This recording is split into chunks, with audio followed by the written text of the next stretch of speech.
was 19, I was riding the subway back from Brighton Beach with my friend Thomas.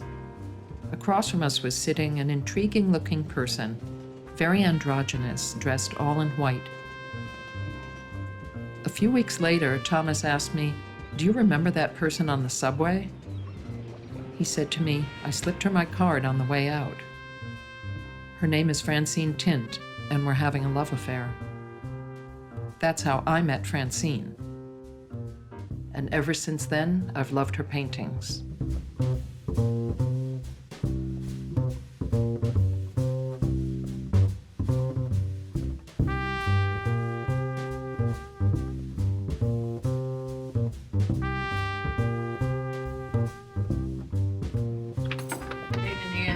Hi, honey, come in. You're ready. I got the mouse. I got the cat mouse. Come in. Hi, honey. Hi. What a birthday. I worked all day on the book, and then I went to dinner for my birthday. Okay. Make yourself comfy.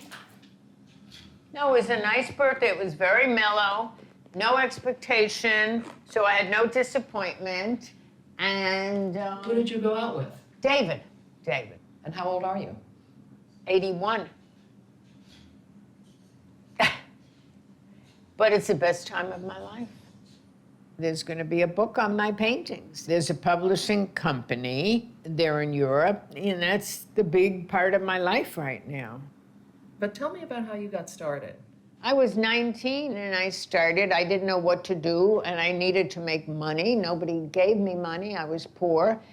And one thing led to another, and there was an opening, and I became a stylist for a French photographer who did Vogue. And then I became very, very successful, majorly, like the top 10 stylist in New York. I worked for Avedon and Solano, major people. But I didn't feel fulfilled. I mean, I gave up a glamour life, and people thought I was crazy. They said to me, styling and movie stars and excitement. This is not an easy life, being an artist. Up and down finance, but there is a calling. Well, let's go way, way back. How did you decide to become an artist, and why? I started seriously becoming like a nun of painting, where I'm at maybe in my late 20s, later than most people. I married a painter who wasn't really painting at the time. He was more drinking. But I thought it's your job to support the man and model for him. And I had no conception that it could be me. And then early on, I met Clem Greenberg.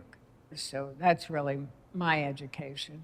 He was a tough guy, but he was very kind to me. And he said to me, "Young lady, you can paint." And I started showing and getting reviews. And one gallery heard of another, and a curator came up, and he was doing a museum show, and a lot of great people in it. It was Frankenthaler and Sam Francis and everybody, you name it, Poussette Dart, and they wanted me in it. I was just so excited. I'd never been in a museum before. And here's the other classic question. How do you know when a painting is finished? Oh, God. I wear a wetsuit. So when I have to pee, I know it's done.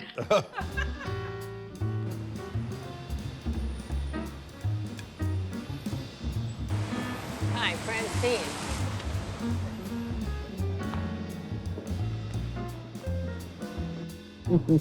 Good to see you. Move it back there.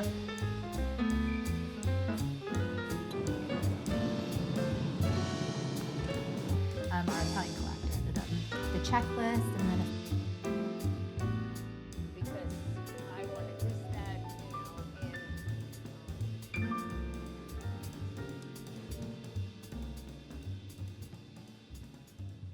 Francine, could you discuss a little bit more your earlier history, your family in Brooklyn, growing up? Yeah, I grew up in a tenement, 4 stories up. My father was a bookmaker, not of books, but bookie. Okay. And they were definitely colorful. My mother was a model. When I was a kid sharing a little room with my sister, I used to close the door and listen to jazz. Kids were running around a lot. I always kind of ran around. I was a delinquent, but it's complicated. When I was in the 6th grade, 10 years old, the teacher called my parents up and said, you have a child that has talent, you must send her to music and art. And they thought that was insane. I don't want to give her a swelled head. We don't want her to be different. The early childhood was really tough. I had really no support. I didn't even know about art at all.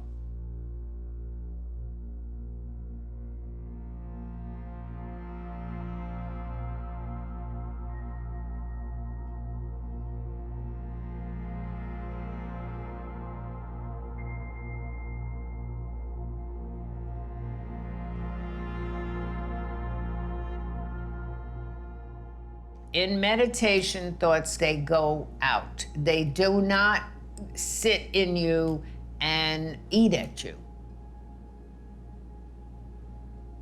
When you're painting, it's just like meditation.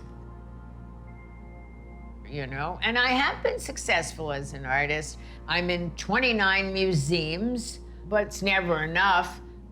You always want more. You want this, you want that. That's part of life, wanting. But I think the meditation calms down the wanting.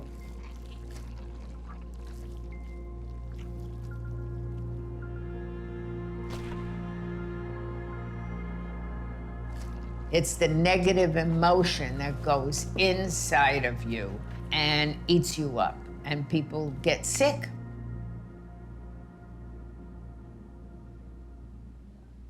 I had a very ill mother my whole life because my father was very controlling.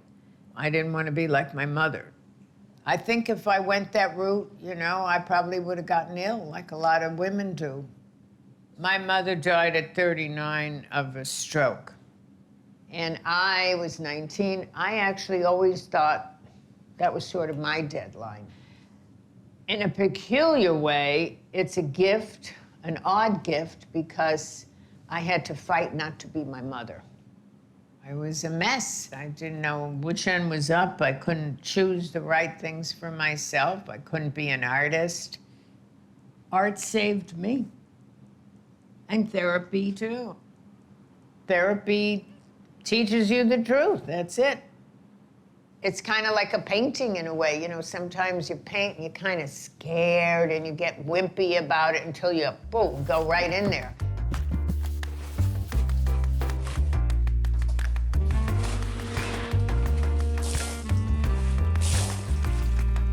I never painted a painting without listening to jazz. Never. That's my music.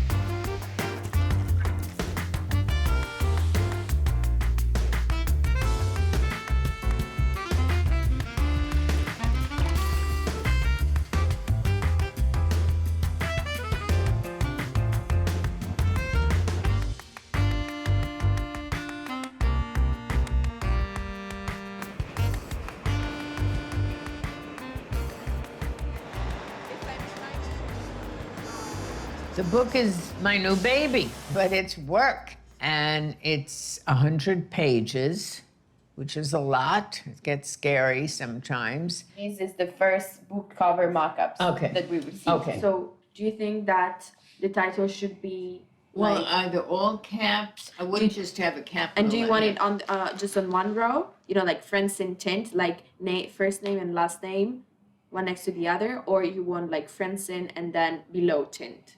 The white is The white- definite for the cover, Okay. yeah. Yeah. I'm not sure if we're gonna do new first or old first. Well, that I think also depends on how are the writers gonna write their essays. I think the aim of the book is something that retraces the history of someone who's been like out in the art world for such a long time and who's lived in New York in one of the most craziest time ever. It was wonderful. It's different now. It's different now, was- but looking back, Sex and rock and roll. I mean, it's not like it is now, for sure. It's Was sex an important part of your life? too important. I think I was fueled by it. Maybe they could say sex addict. I mean, as Andy Warhol said, it's messy. I lived at 107 University, and then the Cedar was across the street. It was like the Pollock days in de Kooning. And one night somebody said, hey, come on, there's a new club opening up. And we all went to Max's. Nothing was odd at Max's Kansas City. There was music upstairs, Andy Warhol and the punk in the back, and I was with sort of the hardcore artists. That's how I became an artist. I met Larry Poons, and I met all the artists. And I went to Max's 10 years, every night of my life. Being a woman those days was very difficult.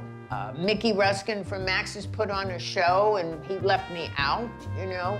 I was kept down. It was a fact.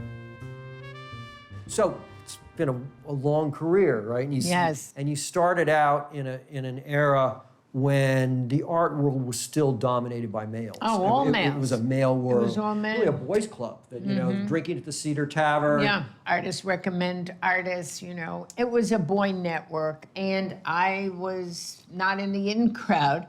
You feel things have changed and how that's Well, I all think they've unrolled. changed now. They've opened up. I mean, women are everywhere. I mean, I personally don't care much about gender. I care about the good piece, but if they want to call me a woman and put me in a show, I'll be a woman, you know. One of the wonderful things right now is how much your career is flourishing. Well, it was dormant for a while, but you still go in the studio and you wonder what it's all about, Alfie, but you go in because you love it or you have to, or Bukowski said, you don't pick it, it picks you. There's no choice.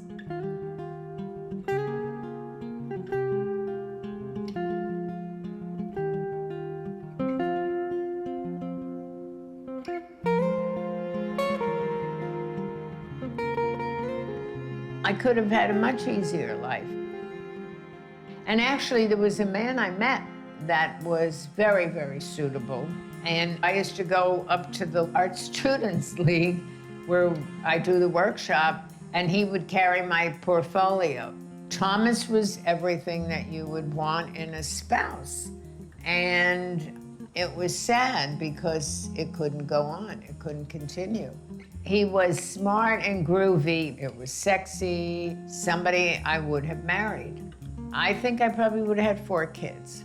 I thought about that, really. But we chose not to because I had a calling. It was a pivotal time in life, a real transition, but there's no way I could have not painted. That's it, it's a done deal.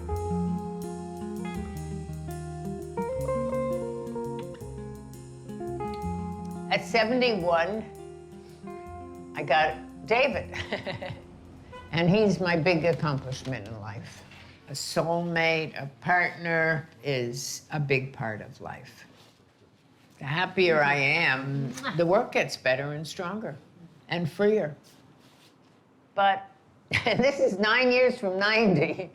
And as I age, the positive thing instead of the negative, I'm gonna have some tea, is that I have somebody to grow old with. Like you. Cheers. Cheers. To growing old and being 81. So you have a lot to look forward to. Actually, I've been wanting to ask you, what's going to happen to your paintings when you're not here anymore? Well, when you're not alive, you get much more money and recognition and everything. You know, it goes up in value.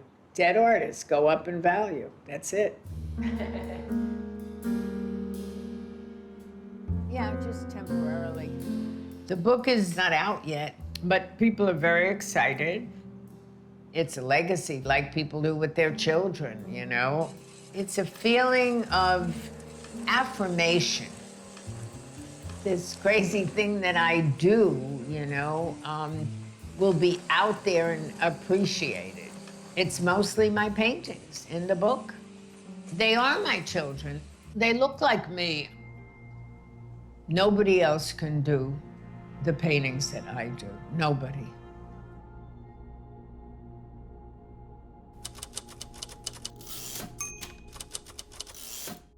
I'm in a mood, so just stay away from me a minute, please. Oh, sure.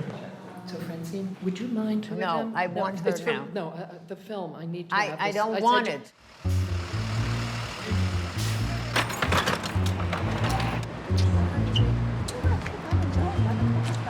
I understand if you don't want a wreath there, but something does need to go on that wall. So what about golden flutter? No. I Garden don't- variety or no. flutter and switch it No, out? it's too much. I like the bareness. No more, please. It's so busy. We have plenty here. Take this out.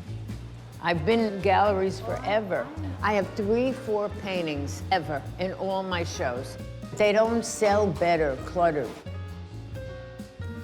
I shouldn't be moving at 90 years old like this. Somebody should come and help.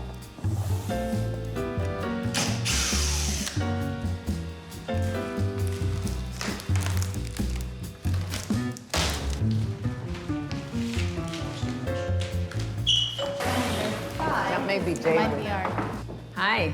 Hi, honey. Mwah. we have to fill the walls enough that we can have a solid show. A run. solid show is Well, they bare. need to be able to see the variation. No. You guys want an angry bitch? I'm gonna be the angry fuck here. I have to get acupuncture. I'm gonna murder somebody in the street. It's busy as shit. No, it's not too busy, Francine. Huh? It's not too busy like that. Okay, it is what it is, yeah.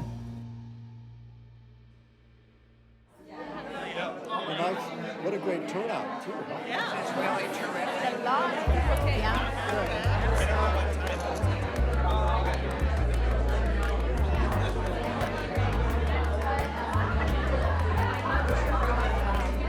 Francine, I love this one over here, the purple one. It looks so great. It's beautiful. Thank you. Thank you. This is called Heartbeat. When she painted it on 2 different walls. Yeah. 2 different walls? Yeah, it was like part on one wall and then taped to the next wall. This is becoming one of my favorites.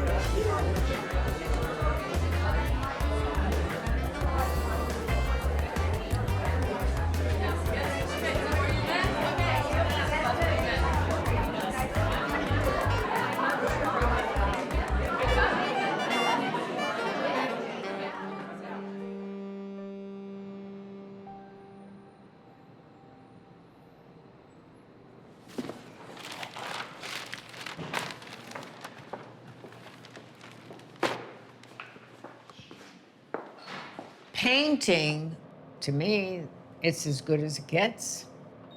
You owe it to yourself and the world, you know? It's a different sensibility than most people. But it's work. Just like anything worthwhile in life is work. And then the miracle appears. I'm not ready yet. Okay, toss it around. Wow. Wow. Name and print. Oh my Lord, this hat really is quality. I love it. Oh my God, look at that. Quality. I'm at an age where people are dying. I feel I'm starting my life, you know? The aging is there, but I'm not sitting home thinking about it. I know you kind of think, oh, not me really, but it's how you deal with it, you know? You can go happy or you can go under. All the things that you go through, it's a mirror of yourself in its life. I needed all those years to work out my life and paint and work, and I'm getting some recognition. I'm grateful. work and go with the flow and meditate, and then the miracle happens.